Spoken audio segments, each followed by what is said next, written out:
আচ্ছা, আমরা পড়বো টিন্ডাল এফেক্ট। আমরা আগে বলছিলাম টিন্ডাল এফেক্টটা নিয়ে, যে আমাদের যে ট্রু সলিউশন আছে ওটা টিন্ডাল এফেক্ট শো করে না, কিন্তু আমাদের যে কলয়েডাল যে সলিউশনটা আছে সেটা কি আমাদের টিন্ডাল এফেক্টটা শো করে। তো আমরা তখন বলছিলাম যে টিন্ডাল এফেক্ট জিনিসটা কি, আমরা সেটা পরে পড়বো। তো আজকে আমরা একটু পড়বো যে টিন্ডাল এফেক্টটা কি।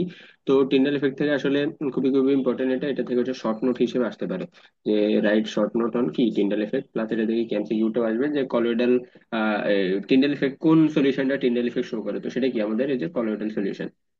তো an important characteristics of colloid is scattering of light। ঠিক আছে, মানে হচ্ছে কলয়েডের একটা অন্যতম যে বৈশিষ্ট্য সেটা কি স্ক্যাটারিং অফ লাইট। সেটা কি হচ্ছে লাইটটাকে হচ্ছে চারিদিকে হচ্ছে বিচ্ছিন্ন করে দেবে, চারিদিকে ছড়িয়ে দেয়।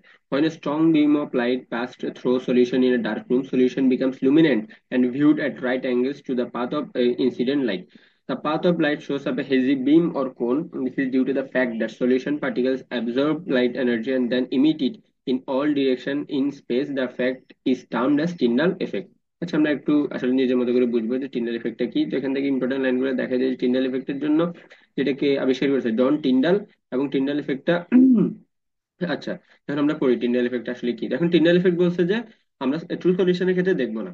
তো আমরা ধরলাম কি এটা একটা হচ্ছে কি আমাদের ট্রু সলিউশন, এটা হচ্ছে একটা সলিউশন, এটা হচ্ছে কি আমাদের কলয়েডাল। কারণ ট্রু সলিউশনের ক্ষেত্রে আমাদের যে পার্টিকেলস গুলো সেগুলো কি আমাদের যে ডিসপার্স মিডিয়ামটা আছে, অর্থাৎ আমাদের কি একটা হচ্ছে ডিসপার্স যে মিডিয়ামটা আছে, মিডিয়ামটার মধ্যে পার্টিকেলস গুলো একদম অ্যাবজর্ব হয়ে যায়। অ্যাবজর্ব হয়ে যাওয়ার কারণে হয় কি একদম এই যে পানির সাথে, অর্থাৎ আমরা যদি পানি আর চিনি মিক্সচারটা করি সেটা কি একটা ট্রু সলিউশন। কারণ সেটা কি পুরোপুরি আমরা ট্রান্সপারেন্ট দেখতে পারি, হ্যাঁ, অর্থাৎ হচ্ছে কি একদম সেটা পানির সাথে মিশে গেছে। এখন সেই সেই সলিউশনের মধ্যে দিয়ে যদি আমি লাইটটাকে পাস করি তখন কি হবে, লাইটটা পুরোপুরি ভাবে সলিউশনের মধ্যে দিয়ে বের হয়ে যাবে উইদাউট স্ক্যাটারিং, অর্থাৎ যে পথে লাইটটা আসতেছে ঠিক সে পথেই বের হয়ে যাচ্ছে। এই যে আমরা দেখতেছি যে লাইটের যে পার্টটা সেটা কিন্তু কোনোভাবে চেঞ্জ হইতেছে না। এই জন্য কি আমাদের যে ট্রু সলিউশনটা কি কোনোভাবে টিন্ডেল ইফেক্টটা শো করতেছে না। এখন এই লাইটটা ট্রু সলিউশনটা পাস হওয়ার পরে যখন কলোইডাল সলিউশন আসলো, তখন আমরা এখান থেকে দেখতে পাচ্ছি কি যে লাইটটার তার যে সঠিক পার্টটা সেই পার্টটাতে নাই, তখন কি সেটা চারিদিকে স্ক্যাটারিং বা হচ্ছে কি চারিদিকে বিচ্ছিন্ন হয়ে গেছে বা ছড়িয়ে গিয়েছে। কারণ সেটা ছড়ানোর কারণ কি, যেহেতু কলোইডাল পার্টিকেলস গুলা, হ্যাঁ, কলোইডাল পার্টিকেলস গুলা মিডিয়ামের মধ্যে পরিপূর্ণভাবে কি মিক্সচার হয় না, তো পার্টিকেলস গুলো ঠিক কি এভাবে থেকে যায়। এখন একটা লাইট, একটা লাইটের রশ্মি যদি এই যে এ বরাবর আসে তখন কি পার্টিকেলসটার সাথে তার একটা সংঘর্ষ হবে। সংঘর্ষ হওয়ার কারণে তখন কি হয়, এই যে লাইটের যে আমাদের লাইটের যে লাইনটা বা লাইটের যে ডিরেকশনটা, সেই ডিরেকশনটা কি হবে, এদিকে ছড়িয়ে যাবে। আবার যখন এই লাইটটা এই ডিরেকশনে আসবে তখন আরেকটা পার্টিকেলের সাথে তার সংঘর্ষ হবে, তখন কি সে অন্যদিকে কি স্ক্যাটার্ড হয়ে যাবে। এভাবে যখন লাইটের যে আমাদের ডিরেকশনটা বা লাইটের যে রে গুলা সেগুলো যখন পার্টিকেলস এর সাথে সংঘর্ষ হবে তখন কি এগুলো চারিদিকে কি লাইটের রে গুলো এভাবে কি স্ক্যাটার্ড হয়ে যাবে। এই জন্য আমরা দেখতেছি কি আমাদের যে পুরো মিডিয়ামটা বা পুরো যে কলোইডাল সলিউশনটা এর মধ্যে কি লাইট গুলো চারিদিকে কি ছড়িয়ে ছিন্ন বিচ্ছিন্ন হয়ে আছে। তো এই জিনিসটাকে আমরা বলি টিন্ডাল এফেক্ট, যেটা আমাদের এখানে লিখে আছে। যেটা কি এই যে আমাদের সয়েল সলিউশন পার্টিকেলস গুলো অ্যাবজর্ব লাইট এনার্জি, অর্থাৎ লাইট এনার্জিটা কি আমাদের পার্টিকেলস গুলো অ্যাবজর্ব করে and then emit in all direction in space. অর্থাৎ কি করে যে পার্টিকেলস গুলো লাইট যে আমার এনার্জিটাকে সেটা অ্যাবজর্ব করে কি ইন অল ডিরেকশন, অর্থাৎ কি চারিদিকে ছড়িয়ে দেয়। এই জন্য আমরা দেখতে পাচ্ছি যে আমাদের যে ট্রু সলিউশনটাতে লাইটটা যে পথে আসছে সে পথে ঠিক কি বের হয়ে গেছে, কিন্তু যখন কলোইডাল সলিউশনটা আসবে তখন কি এই যে আমাদের যে পার্টিকেল গুলো আছে পার্টিকেলস কিন্তু এই যে চারদিকে পার্টিকেলসের চারদিকে কিন্তু কি আমরা লাইটটা দেখতে পাচ্ছি, কারণ কি পার্টিকেলস গুলো লাইট এনার্জিটাকে অ্যাবজর্ব করে চারিদিকে ছড়িয়ে দেয়। এই জন্য এটাকে কি বলি আমরা টিন্ডাল এফেক্ট। তো টিন্ডাল এফেক্টটা শুধুমাত্র কি কলোয়েডাল যে সলিউশনটা আছে ওটার মধ্যেই দেখা যায়। কারণ কি কলোয়েডাল সলিউশনের মধ্যে আমাদের যে পার্টিকেলস গুলো পুরোপুরি ভাবে ওই যে আমাদের মিডিয়ামের সাথে কি অ্যাবজর্ব হয় না। এরপরে এই জিনিসটা খুবই খুবই ইম্পর্টেন্ট যে with the help of ultra microscope introduce by Zsigmondy in 1903, অর্থাৎ আমাদের যে টিন্ডাল এফেক্ট আমরা সেটা বুঝতে পারছি, বলছে যে এটাকে অবজার্ভ করতে পারছি আলট্রা মাইক্রোস্কোপের কারণে, এবং আলট্রা মাইক্রোস্কোপটাকে আবিষ্কার করেছে জিগমন্ডি 1903। এটা কুইজের জন্য খুবই খুবই ইম্পর্টেন্ট, একদম মাস্ট আসার মতো একটা প্রশ্ন। এটা হচ্ছে ছিল কি আমাদের টিন্ডাল এফেক্ট। এখন আমরা বলবো কি ব্রাউনিয়ান মুভমেন্ট। এখন ব্রাউনিয়ান মুভমেন্টটা কি আমাদের যে মিডিয়ামটা আছে বা আমাদের যে একটা solution, the continuous rapid zigzag movement executed by a colloidal particles in the disperse medium is called Brownian movement or motion. অর্থাৎ এখানে কি বলছে যে ব্রাউনিয়ান মুভমেন্টটা কি, যে আমাদের কলয়েডাল যে পার্টিকেলস গুলো আছে, কলয়েডাল পার্টিকেল গুলোর যে জিগজ্যাগ মুভমেন্ট, এটা মাথায় রাখতে হবে যে কলয়েডাল পার্টিকেলস গুলো কোন ধরনের মুভমেন্ট দেখায়, এটা হচ্ছে জিগজ্যাগ মুভমেন্ট। এরকম যদি মুভমেন্ট দেখায় সেটা হচ্ছে কি আমাদের জিগজ্যাগ মুভমেন্ট। যদি এরকম প্যারালাল লাইনে দেখাইতো তখন তাকে কি আমরা জিগজ্যাগ মুভমেন্ট বলতাম না, কিন্তু কলোয়েডাল পার্টিকেলস গুলো কি সবসময় এরকম জিগজ্যাগ মুভমেন্ট দেখায়, অর্থাৎ কি সরণ সেটন এরকম মুভমেন্টটা দেখাবে। ইন দ্য ডিসপার্স মিডিয়াম, হ্যাঁ, অর্থাৎ যে যে মিডিয়ামটার মধ্যে যে পার্টিকেলস গুলো কি আমরা সলিউশনটা বানাবো সেটা কি বলে ডিসপার্স মিডিয়াম। ডিসপার্স মিডিয়ামে কি জিগজ্যাগ মুভমেন্টটা দেখাবে, তখন তাকে কি বলবো ব্রাউনিয়ার মুভমেন্ট অর মোশন। তো ব্রাউনিয়ার মুভমেন্টটা আবিষ্কার করছে কে, sir Robert Brown was first observe the motion. আর হচ্ছে আমাদের ব্রাউনিয়ান মুভমেন্টটাকে was advanced by Albert Einstein around 55। তো এটা মাথায় রাখতে হবে যে এটার অ্যাডভান্সমেন্টটা কে করছে, অ্যালবার্ট আইনস্টাইন, আর এটা ফার্স্ট অবজার্ভ করছে কে, স্যার রবার্ট ব্রাউন। এই জন্য ওনার নাম অনুসারে এটার নাম দিছে কি, ব্রাউনিয়ান মুভমেন্ট। এখন আমরা বুঝি যে আসলে ব্রাউনিয়ান মুভমেন্টটা কি। এখন আমাদের যে কলয়েডাল কলয়েডাল যে পার্টিকেলসটা যখন ডিসপার্স মিডিয়ামে আসবে, ধরলাম কি এটা একটা হচ্ছে সাসপেন্ডেড পার্টিকেল, অর্থাৎ পার্টিকেলসটা কোথায় আসছে, ডিসপার্স মিডিয়ামের মধ্যে আসছে। এখন এই যে পানি, বা আমরা যদি বলি যে আমাদের যে ডিসপার্স যে ফেজটা আছে, ঠিক আছে, একটা কি ডিসপারশন, একটা ডিসপারশন মিডিয়াম, একটা ডিসপার্স ফেজ। হ্যাঁ, তো আমাদের যে মিডিয়ামটার মধ্যে যে ফেজটা বা পার্টিকেলসটা আছে সেটা কি করবে, এখন পার্টিকেলস এর মধ্যে যদি পানি থাকে, তো পানির এরকম অণুগুলো আছে, এই যেগুলো সব ধরে নিলাম আমরা কি ফ্লুইড মলিকিউল বা কি পানির অণু।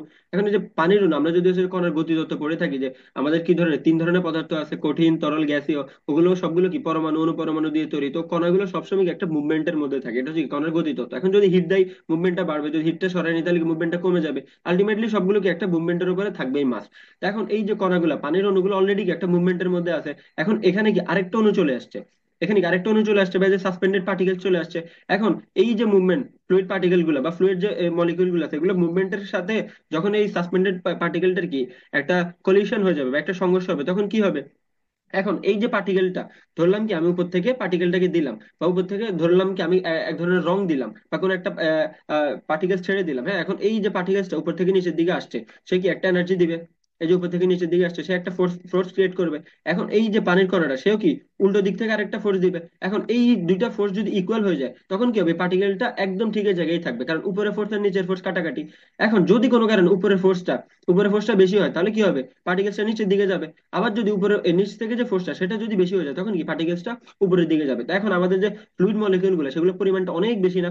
এখন আমার যদি এই যে পার্টিকেল সাইজটা যদি এমন হয়ে যায়, সেটা ছোট্ট একটা পার্টিকেল, তখন হচ্ছে কি ফ্লুইড মলিকিউল গুলো এত বেশি প্রেসার দিবে যে এই মলিকিউলসটা তখন কি, বা হচ্ছে যে এই যে পার্টিকেলসটা আছে কি, সেটা তখন কি মুভমেন্ট করা শুরু করবে। এবং এই মুভমেন্টটা জিগজ্যাগ মুভমেন্ট কেন হয়, এখন যদি এই পার্টিকেলসটাকে একদম এ বরাবর, হ্যাঁ এ বরাবর আমরা সেম অ্যামাউন্ট অফ প্রেসার দিচ্ছি, তাহলে কি এই মলিকিউলটা উপরের দিকে বা একটা প্যারালাল লাইনে মুভমেন্ট দেখাবে। এখন যেহেতু ফ্লুইড মলিকিউল গুলো, যে আমরা দেখতেছি কি ফ্লুইড মলিকিউল এক একটা এক এক অ্যাঙ্গেল থেকে কি প্রেসারটা দিচ্ছে। এখন যেহেতু একটা মলিকিউল এখান থেকে প্রেসার দিবে, একটা মলিকিউল কি এখান থেকে প্রেসার দিবে, একটা মলিকিউল এখান থেকে প্রেসার দিবে, এই যে ডিফারেন্ট অ্যাঙ্গেল থেকে প্রেসারটা দিচ্ছে, এর জন্য হবে কি এই যে পার্টিকেল, সয়েল সাসপেন্ডেড পার্টিকেল, এখন তো এখানে তো একটা সাসপেন্ডেড পার্টিকেল থাকবে না, অনেকগুলো থাকবে। তখন কি সাসপেন্ডেড পার্টিকেলটা তখন এরকম প্যারালাল লাইনে না গিয়ে একবার এদিকে যাবে, একবার এদিকে যাবে, আরেকবার এদিকে যাবে। হয়তো এদিক থেকে একটা ধাক্কা দিচ্ছে, তখন সেদিকে চলে গেল। আবার এদিক থেকে একটা ধাক্কা দিচ্ছে, তখন এদিকে চলে গেল। আবার উপর থেকে একটা ধাক্কা দিচ্ছে, আবার নিচে চলে গেল। আবার এদিক থেকে ধাক্কা দিচ্ছে, এদিকে চলে গেল। এই জন্য হচ্ছে কি এই যে আমাদের কলয়েডাল কলয়েড যে পার্টিকেলস গুলো, সেগুলো কি এরকম হচ্ছে জিগজ্যাগ মুভমেন্টটা দেখে। জিগজ্যাগ মুভমেন্টটা কারণ দেখে, মানে যে দিক থেকে একটা পার্টিকেল ধাক্কা দিবে, এদিক থেকে একটা দিবে, এদিক থেকে একটা দিবে। যেহেতু ওদের ডিরেকশনটা, পার্টিকেল বা ফ্লুইড যে মলিকিউল গুলো, এগুলোর যে ধাক্কা দেওয়ার যে ডিরেকশনটা, সেটা হচ্ছে যে আমাদের একটা ডিরেকশনে থাকে না, যেহেতু ডিফারেন্ট অ্যাঙ্গেল বা ডিফারেন্ট ডিরেকশন থেকে ধাক্কাটা দিচ্ছে। এবং যে ধাক্কা যে ফোর্সটা হচ্ছে ডিফারেন্ট ডিফারেন্ট হয়। ডিফারেন্ট ডিফারেন্ট হওয়ার কারণে কি এই যে পার্টিকেলসটা বা সাসপেন্ডেড যে পার্টিকেলটা, সেটা কি এরকম ডিফারেন্ট ডিফারেন্ট অ্যাঙ্গেলে মুভমেন্টটা দেখাবে। এই জন্য হচ্ছে কি আমাদের যে ব্রাউনিয়ান মুভমেন্টটা সবসময় কি একটা জিগজ্যাগ মুভমেন্ট হতো। এটা মাথায় রাখতে হবে যে মুভমেন্টটা কি ধরনের মুভমেন্ট দেখায়, সেটা হচ্ছে কি জিগজ্যাগ মুভমেন্ট দেখায়। এখানে আরেকটা লাইন আছে যে in a suspension the suspended particle being very large the probability of unequal বোম্বার্ডমেন্ট।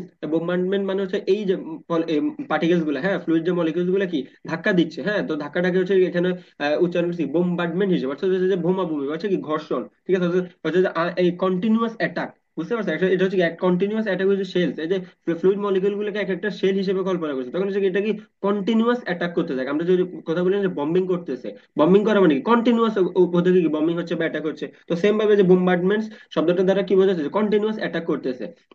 তখন যে continuous attack diminishes the force of the molecule hitting the particle on one side is cancelled by the force of collisions occurring on the other side, hence they do not exhibit Brownian movement। যেটা আমরা বললাম যে যদি অনেক বড় বড় কোনো particle আমরা কি এই মিডিয়ামের মধ্যে দিয়ে দেই, তখন কি হবে, এক সাইডের যে ফোর্সটা, এক সাইডের ফোর্সটা কি যদি আদার সাইডের ফোর্সটা কি বেশি হয় বা সমান হয়, তখন কি হবে, তখন এই যে ক্যান্সেল করে দিবে, ঠিক আছে। তখন হচ্ছে যে উভয় পাশের যে ফোর্সটা তখন এর কাটাকাটি বা ইকুয়াল হয়ে যাবে, ক্যান্সেল আউট হয়ে, তখন সেটা আর কি ব্রাউনিয়ান মুভমেন্ট দেখাবে না। যখনই ফোর্সটা আনইকুয়াল থাকবে, তখনই গিয়ে ব্রাউনিয়ান মুভমেন্টটা দেখাবে। তো এগুলো হচ্ছে আমাদের বেসিক জিনিস, যে আসলে ফোর্স যদি বেশি হয়, সমান হয় দুই সাইড থেকে, তাহলে যেটা স্বাভাবিক এটা স্টেবল থাকবে। যদি ফোর্স কম বেশি হয়, তখনই কি মুভমেন্টটা হবে। এর জন্য হচ্ছে এই জিনিসটা হচ্ছে আমাদের ব্রাউনিয়ান মুভমেন্ট। আর জিগজ্যাগ মুভমেন্টটা হয় কেন, কারণ হচ্ছে এখানে কি আনইকুয়াল ফোর্সটা আসে, চারদিক থেকে আনইকুয়াল ফোর্সটা আসে এবং ডিফারেন্ট অ্যাঙ্গেল থেকে আসে। এর জন্য হচ্ছে কি আমাদের যে পার্টিকেলস গুলো, সেগুলো জিগজ্যাগ মুভমেন্ট দেখায়। আর যদি এরকম ইকুয়াল হইতো, তাহলে কি সেটা সবসময় হয়তো এরকম প্যারালাল বা যে কোনো একটা সাইডে মুভমেন্টটা দেখাইতো। তো এটাই ছিল আমাদের কি ব্রাউনিয়ান মুভমেন্ট। এটা খুবই খুবই ইম্পর্টেন্ট, ব্রাউনিয়ান মুভমেন্ট এবং টিন্ডাল এফেক্ট দুটোটা থেকে শর্ট নোট আকারে আসতে পারে। ডট নোট আসলে অবশ্যই চিত্রটা দিতে হবে, মাস্ট ব্রাউনিয়ান মুভমেন্টের জন্য এই চিত্রটা দিলে হয়ে যাবে। যে আমরা একটা পার্টিকেল দেখাবো এরকম, আর এটাকে এরকম কি জিগজ্যাগ মুভমেন্ট দেখাই দিব। আর আসলে দেখাই দিতে হবে কি আমাদের যে মলিকিউলস গুলো কি ডিফারেন্ট ডিফারেন্ট অ্যাঙ্গেল থেকে ওটাকে কি প্রেশারটা দিচ্ছে।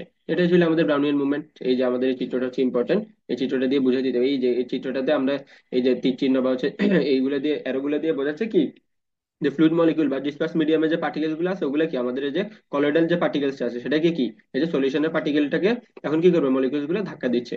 এই ডিফারেন্ট ডিফারেন্ট অ্যাঙ্গেলে ধাক্কা দেওয়ার কারণে কি এদের এই যে ডিফারেন্ট এই যে এটা একটা অ্যাঙ্গেলে ধাক্কা দিচ্ছে, এটা একটা অ্যাঙ্গেলে ধাক্কা দিচ্ছে, আবার এখান থেকে কি দুইটা পার্টিকেল ধাক্কা দিচ্ছে, এখান থেকে কি একটা পার্টিকেল ধাক্কাটা যাচ্ছে। এই যে আনইকুয়াল আনইকুয়াল যে ফোর্সটা এবং হচ্ছে ডিফারেন্ট অ্যাঙ্গেল থেকে হচ্ছে ফোর্সটা দেওয়ার কারণে কি এই যে এটা একটা কি এরকম জিগজ্যাগ মুভমেন্ট দেখাচ্ছে। এটা হচ্ছে কি আমাদের ব্রাউনিয়ান মুভমেন্ট।